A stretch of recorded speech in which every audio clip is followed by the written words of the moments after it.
राधे राधे, जय श्री कृष्णा। कहानी संग्रह में हमारे सभी श्रोताओं का हार्दिक स्वागत है। भक्तों, आज की वीडियो में हम भगवान शिव की ऐसी कथा लेकर आई हैं जिसे सुनने सुनाने से सुखमय वैवाहिक जीवन की प्राप्ति होती है।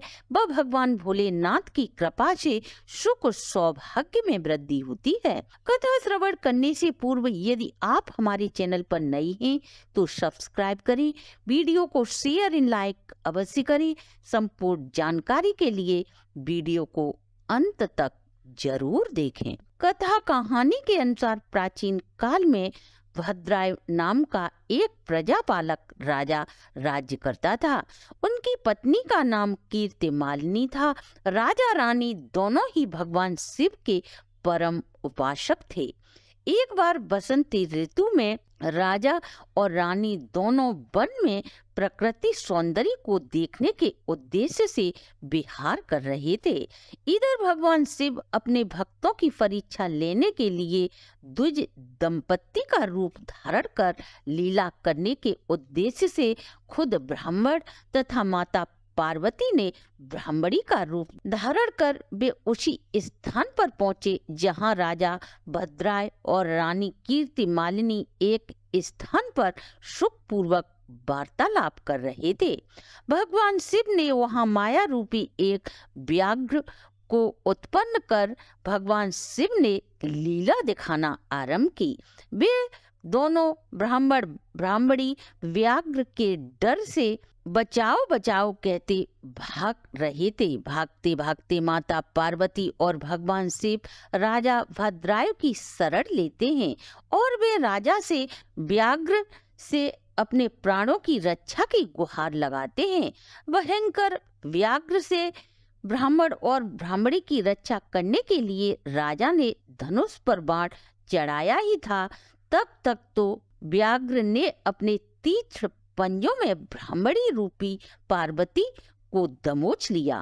राजा ने अनेकों प्रकार के अस्त्र शस्त्रों से व्याघ्र से ब्राह्मणी को छुटाने का प्रयास किया, परंतु राजा के फेनों बाणों का उस व्याघ्र पर कोई भी प्रभाव न पड़ा, क्योंकि भगवान शिव ने उसे अपनी लीला करने के लिए ही रचा था। अतः व्याघ्र को मारना राजा के लिए असंभव ही था।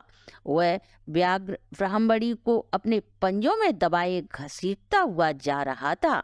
यह देख ब्राह्मण का भेष धारण किए भगवान शिव राजा की शक्ति को धिक्कारते हुए बोले, हे राजन, तुम्हारे जैसे प्रजापालक राजा के होते हुए व्याघ्र मेरी पत्नी को घसीटते हुए ले जा रहा है और तुम राजा होकर भी अपनी प्रजा की रक्षा करने में नाकामयाब रहे। ऐसे राजा से तो प्रजा के सुख चैन की कल्पना करना ही व्यर्थ है। मैं मूर्ख था जो आपकी शरण में आया। यह सुन राजा को अपना जीवन भार के समान लगने लगा। वे उस दीन ब्राह्मण के चरणों में गिरकर क्षमा याचना करने लगा। हे भगवान, मेरा बल पराक्रम सब कुछ व्यर्थ हो गया। अब मेरे लिए मर जाना ही बेहतर होगा।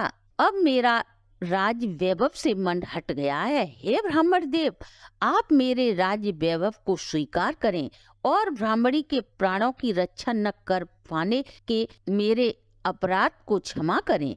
तब ब्राह्मण भीष्मधारी भगवान बोले, मेरे प्राणों को प्रिय मेरी ब्राह्मणी नहीं रही तो मेरे लिए यह सुख वैभव सब निरर्थक है।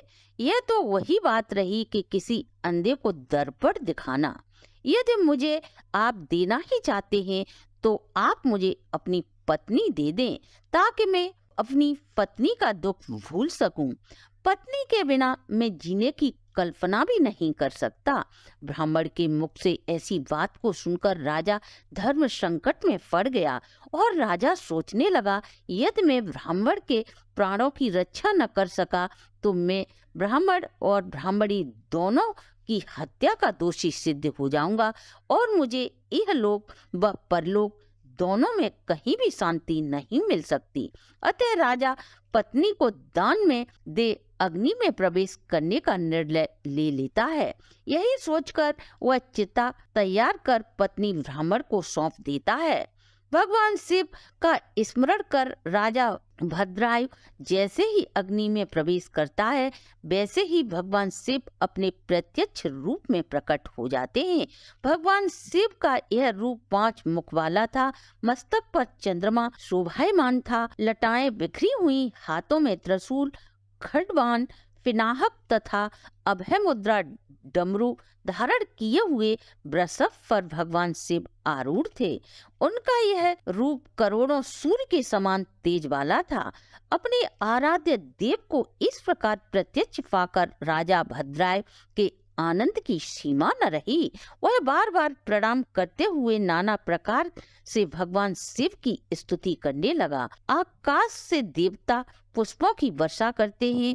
देवी पार्वती भी तत्काल वहाँ प्रकट हो जाती हैं। राजा की ऐसी दृढ़ भक्ति से प्रसन्न भगवान राजा भद्रायु को अपने द्वारा रची गई लीला का वृतांत सुनाते हैं। मैं तुम्हारे धैर्य और त्याग से प्रसन्न हूँ, कोई वर मांगो। भगवान शिव से अचल शिव भक्ति का वरदान मांगकर अपने समस्त कुल को भगवान शिव भक्ति का वरदान व रानी अपने समस्त कुल के लिए भगवान शिव की अचल भक्ति का प्रसाद पाकर अपना जीवन धन्य समझा। इस प्रकार भगवान शिव ने अपने भक्त का उद्धार करने के लिए द्विज रूप धारण कर वे सदा सदा के लिए द्विजेश्वर नाम से विख्यात हो गए। जो भी भक्त भगवान शिव के द्विज अवतार की इस कथा को सुनता या सुनाता है, उसे इस लोक के सभी सुख प्राप्त हो, अंत में शिवलोक की प्राप्ति होती है। आप व आपके परिवार पर सदा भगवान शिव की ऐसी ही कृपा दृष्टि बनी रहे, इसी शुभकामना के साथ अगर आपको हमारी प्रस्तुति अच्छी लगी हो तो आप हमारे चैनल को लाइक, सब्सक्राइब और शेयर करें।